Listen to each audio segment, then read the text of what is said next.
మహబూబ్ నగర్ జిల్లా నవాబుపేట మండలం కేంద్రంలో మందకృష్ణ పిలుపు మేరకు వికలాంగుల పెన్షన్ల పెంపునకు నిరసనగా మండల కేంద్రంలో వికలాంగులు చెలో తహసీల్దార్ కార్యాలయం ముట్టడి చేశారు. ధర్నా కార్యక్రమంలో మాదాసు శాంతయ్య, ఎంఆర్పీఎస్ జిల్లా నాయకులు కొసిగి శంకర్ మాదిగ, జిల్లా నాయకులు జయపాల్ రెడ్డి, వికలాంగుల అధ్యక్షులు, వృద్ధులు, మహిళలు పాల్గొన్నారు. కాంగ్రెస్ ప్రభుత్వం ఇచ్చిన మాట నిలబెట్టుకోవాలని ప్రభుత్వాన్ని డిమాండ్ చేశారు.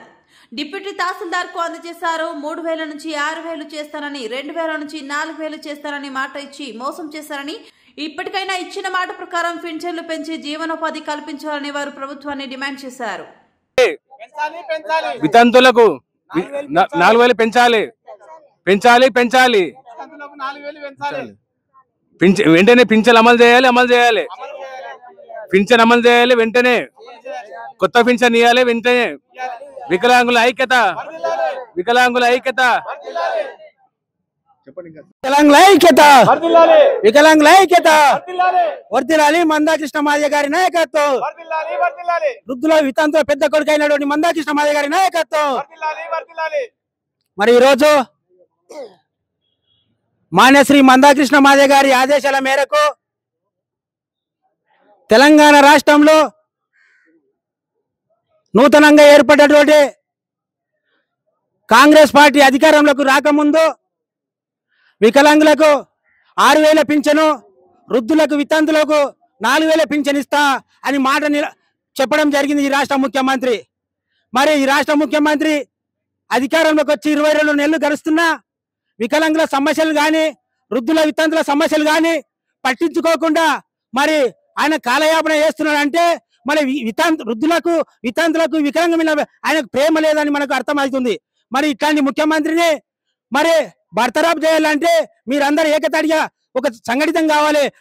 మీ హక్కులు మీకు రావాలంటే, మీ వాట మీకు రావాలంటే మరి తిరుగుబాటు చేయడమే, పోరాటం చేయడమే మందాకృష్ణ మాదిగ ఆదేశాల మేరకు మీరు పనిచేయాలని కోరుతూ, మరి అదేవిధంగా ఈ నెల అన్ని మండల కేంద్రంలో ధర్నా జరుగుతుంది కాబట్టి అదేవిధంగా సెప్టెంబర్ 8వ తారీఖు నాడు రాష్ట్ర రాజధానిలో మరి వికలాంగుల హక్కుల పోరాట ఆధ్వర్యంలో భారీ బహిరంగ సభ ఉంటుంది. కాబట్టి ఈ సభకు అన్ని గ్రామాల వితంతులు, వికలాంగులు, వృద్ధులు, మరి కొత్త పింఛన్లు రాని వారు కూడా హైదరాబాద్ చేరుకొని మన సమస్యలను పరిష్కరించుకోవడానికి ఈ రాష్ట్ర ముఖ్యమంత్రిపై మరో పోరాడానికి సిద్ధం చేయాలని కోరుతా ఉన్నాం. మిత్రులారా, మరి సకలాంగులమైన మనం వికలాంగులకు చేతులు ఇవ్వాలని మరి సామెత ఉంది. ఈ సకలాంగులమైన మనం కాబట్టి వికలాంగులు నడవలేరు, కళ్ళు లేని వాళ్ళు ఉంటారు, గుడ్డి వాళ్ళు ఉంటారు, మరి చాలా ఇబ్బందితో ఉంటారు. వాళ్ళకు పూట గడవని పరిస్థితి ఉంటుంది. కాబట్టి నిరుపేద కుటుంబంలో ఉన్నవారు ఉంటారు. కాబట్టి వారికి 6000 పింఛను వెంటనే అమలు చేయాలని ఈ రాష్ట్ర ముఖ్యమంత్రిని డిమాండ్ చేస్తా ఉన్నాం. మరి అదేవిధంగా వృద్ధులు వితంతులు మరి భర్తలు చనిపోయి మరి ఎంతో బాధపడుతుంటారు. మరి వారికి కూడా 4000 పింఛను ఇవ్వాలని కూడా మందాకృష్ణ మాదిగ గారు డిమాండ్ చేస్తున్నాడు. కాబట్టి ఈ వేదిక నుంచి మేము కూడా డిమాండ్ చేస్తా ఉన్నాం. మరి అదేవిధంగా ఇప్పటికైనా ఈ రాష్ట్ర ముఖ్యమంత్రికి సిద్ధశుద్ధి ఉంటే, వికలాంగుల మీద ప్రేమ ఉంటే, వృద్ధుల వితంతుల మీద ప్రేమ ఉంటే వీరికి వెంటనే అమలు చేయాలి. 6000 పింఛను అమలు చేయాలి, 4000 పింఛను అమలు చేయాలని కూడా డిమాండ్ చేస్తా ఉన్నాం. మరి అదేవిధంగా మరి అందరూ ఈ సమావేశానికి వచ్చినందుకు, మరి ఇంత దిగ్విజయం చేసినందుకు అందరికీ ధన్యవాదాలు తెలియజేస్తూ జై మాదిగ, జై మందకృష్ణ మాదిగ. గడిచిన ఎలక్షన్లలో వితంతువులకు మరి వికలాంగులకు 6000 పింఛన్ ఇస్తామని చెప్పి ఒక ఆశ చూయించి ఈ యొక్క సమాజంలో కడు బీదరికంగా ఎలాంటి పని చేసుకోకుండా ఈ సమాజం మీద, పాలించే ప్రభుత్వాల మీద ఆధారపడ్డటువంటి ఈ వికలాంగులకు మేము డబ్బులు ఇస్తామని చెప్పి ఆ రోజు చెప్పి ఆ యొక్క మాట నిలబెట్టుకోలేడు. కాబట్టి దానికి నిరసనగానే ఈరోజు మందాకృష్ణ మాదిగ గారి నాయకత్వంలో మరి వితంతువులకు, వృద్ధులకు, మరి వికలాంగులకు పింఛన్ అమలు చేయాలని చెప్పి గతంలో కలెక్టర్ ఆఫీస్ ముట్టడం జరిగింది.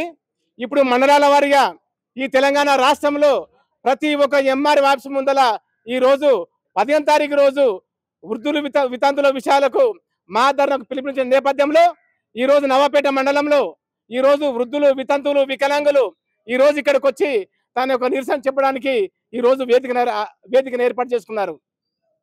ఈ సమాజము, ఈ ప్రభుత్వము కళ్ళబోలి మాటలు చెప్పి మీకు సాయం చేస్తామని చెప్పి సాయం చేయకపోతే మన తిరుగుబడతనంగా ఉంటుంది. కాబట్టి ఈ యొక్క ఉద్యమము ఇప్పుడు ప్రాథమిక స్థాయిలోనే ఉంది. మరి మనమందరం కూడా వితంతులు కావచ్చు, వికలాంగులు కావచ్చు, వీళ్ళందరూ కూడా ఈ ప్రభుత్వం మీద వ్యతిరేకత చేసే కార్యక్రమంలో మరి మరో ఉద్యమాన్ని కూడా సిద్ధం కావాల్సిన అవసరం ఉంది. ఈ యొక్క పిలుపును గ్రామ గ్రామాన వాడవాడల ప్రతి ఒక్క వ్యక్తికి చేయుతనిచ్చి ఈ ప్రభుత్వం మీద మరి నిరసన చెప్పే కార్యక్రమం ఉంది. కాబట్టి మార్చి నెలలో మరి చలో హైదరాబాద్ కార్యక్రమానికి మన నాయకుడు పిలుపునిచ్చారు. కాబట్టి ఆ రోజు ఈ ప్రభుత్వమా ముఖ్యమంత్రి మనమా తాడపొడే తెలుసుకునే అవసరం ఉంది. కాబట్టి ఎన్ని అడ్డంకులు ఎదురైనా కానీ, ఎంతమంది పోలీసులు నిర్బంధించినా కానీ ఆ రోజు మన యొక్క ప్రజాస్వామ్యబద్ధంగా నిరసనను చెప్పి మన యొక్క ఆవేదనను ప్రభుత్వానికి చెప్పాలని చెప్పి విజ్ఞప్తి చేసుకుంటున్నాను. వికలాంగుల ఐక్యత, వికలాంగుల ఐక్యత, వికలాంగుల ఐక్యత. పెంచాలి పెంచాలి పెంచాలి పెంచాలి పెంచాలి పెంచాలి. కొత్త పింఛన్లు వెంటనే, కొత్త పింఛన్లు వెంటనే, కొత్త పింఛన్లు వెంటనే. వికలాంగుల ఐక్యత, వికలాంగుల ఐక్యత. ఎట్లా ఎట్లా ఉన్నాడు వర్ధిల్లాలి మందాకృష్ణ మాదిగ గారి నాయకత్వం, వర్ధిల్లాలి, వర్ధిల్లాలి మందాకృష్ణ మాదిగ నాయకత్వం, వర్ధిల్లాలి. వికలాంగుల ఐక్యత, వర్ధిల్లాలి, వికలాంగుల ఐక్యత, వర్ధిల్లాలి. వృద్ధుల వితంతుల ఐక్యత, వర్ధిల్లాలి, వృద్ధుల వితంతుల ఐక్యత, వర్ధిల్లాలి, వర్ధిల్లాలి. ఒంటరి మహిళల ఐక్యత, వర్ధిల్లాలి. 6000 పింఛన్ వెంటనే అమలు చేయాలి, 6000 పింఛన్ వెంటనే అమలు చేయాలి, 6000 పింఛన్ వెంటనే అమలు చేయాలి, 4000 పింఛన్ వెంటనే అమలు చేయాలి.